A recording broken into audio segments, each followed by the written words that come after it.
So obviously, as you can see here, the Jeep looks a little different. Mel's going a whole new route. He's slamming this thing. Can you tell us a little bit about what we did today? Yeah, so we did a 6-inch drop on it. So, yeah, 30-inch tires. Yeah, I like it. I think you're going to see some out there like it. He's bringing new meaning to low center of gravity. Yeah. This thing won't go anywhere. LCG right there. So I'm thinking with half doors, no top, and a jacuzzi in the back. I think it fit right into my neighborhood.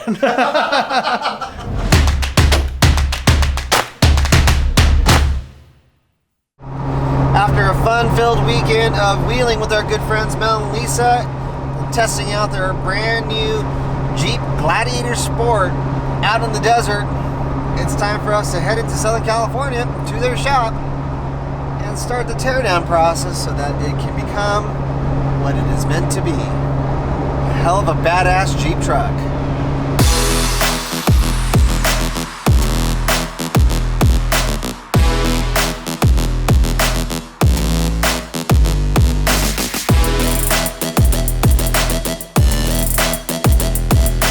It's been a while since we've come here, but after we make this left turn, we'll be at Off-Road Evolution and Evo MFG.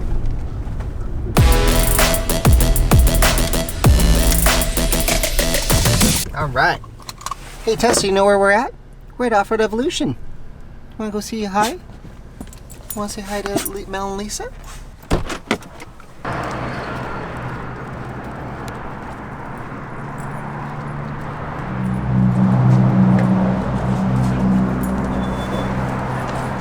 How's it going? Good, how you doing? Good. Here we go. It's happening. The transformation begins.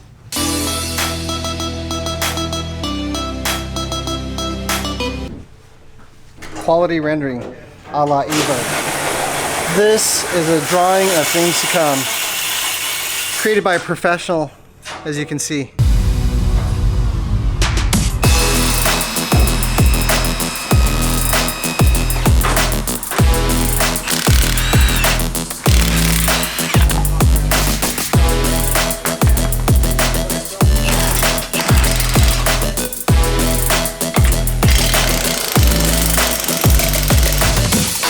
That's the best thing ever. Straight track bar finally. So with the straight track bar, that's the strongest you can get. So that's been kind of an Achilles heel on all the big Jeeps out there. Even the aftermarket track bars in the back, they'll squash. So you kind of, even on the front, you'll get your steering wheel a little bit crooked. It'll bend, pull back out, bend, pull back out. So a straight track bar like this, especially with the weight of a payload hitting sideways on something, is the strongest you can get. So pretty cool to see that.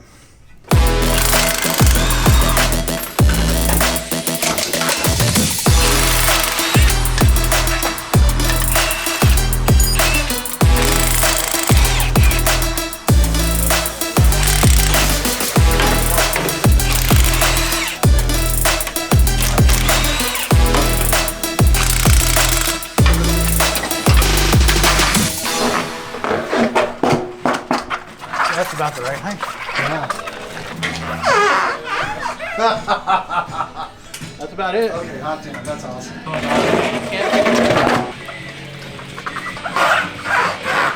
Oh man, yeah. That's gonna look badass. That looks awesome. That's the right height, right size tire. For scale, right? I mean, Yeah. Yeah, but you're short, man. I am short.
No, anyways, we got everything torn down. Really cool. Got the axles out, all the suspension out. So tomorrow we're going to go back with the front suspension. We have all the Evo stuff to go back on there.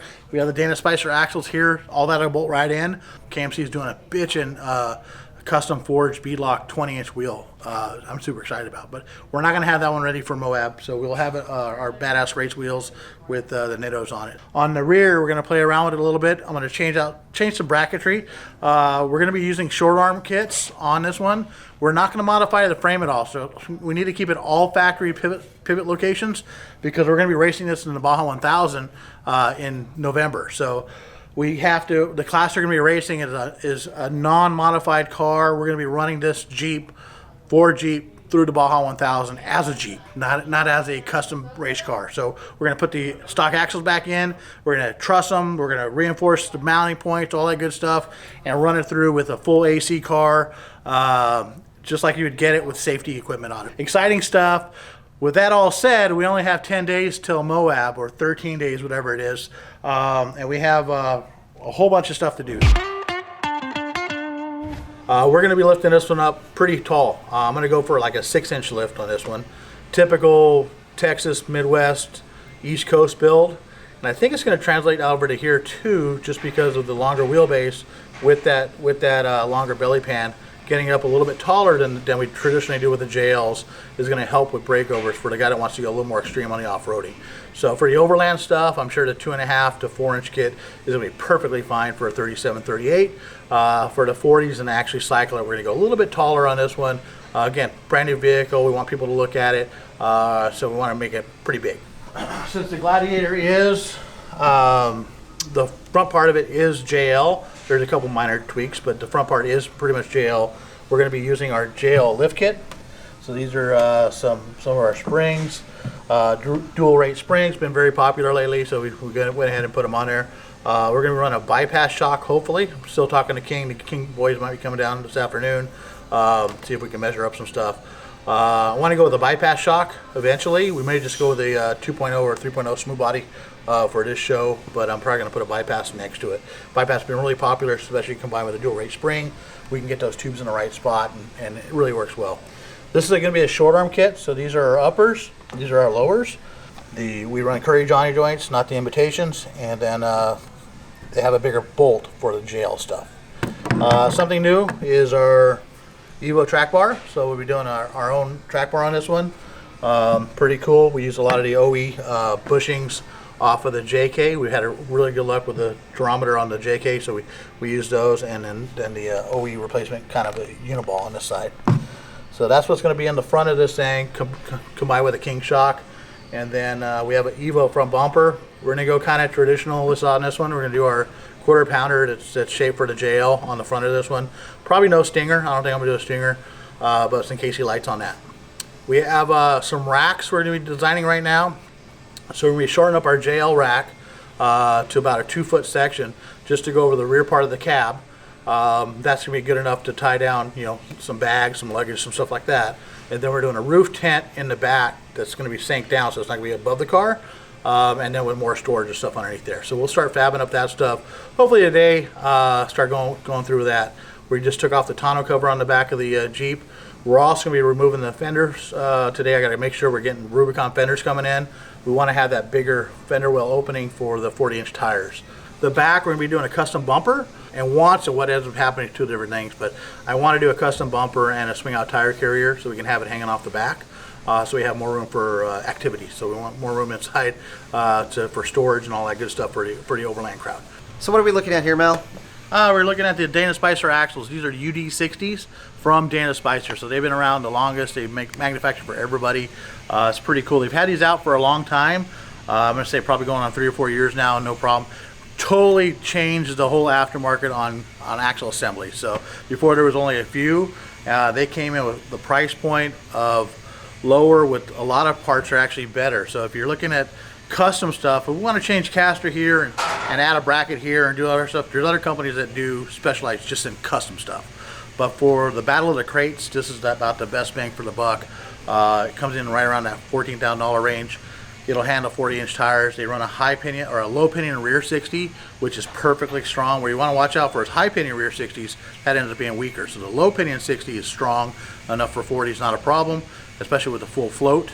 And the front is these are both XD 60s, which have the bigger ring gear. So it's not just a Dana 60 ring gear; it's a bigger ring gear, which is supposed to be stronger. They use that like on the F450s or something like that. The big, again, axles that they manufacture for other companies. So pretty neat. It's all high clearance. So we got the high clearance, traditional high clearance of the aftermarket, which is awesome, and it kind of plug and play. Bigger brakes on this axle. They seem to stop really, really good, especially with the JL with the bigger master cylinder. Since the JL comes stock with bigger brakes, it was actually, we put the bigger tires on it stock just as well as stock with the small tires. You'll see all this in Moab at the Easter Jeep Safari. We'd love to see you out there. We're gonna have a run on Wednesday, and you'll also be able to see it at the vendor area Thursday and Friday. So come on, check it out. Check it out on NE's website. Check it out on our website. Follow the build, and then looking forward to it.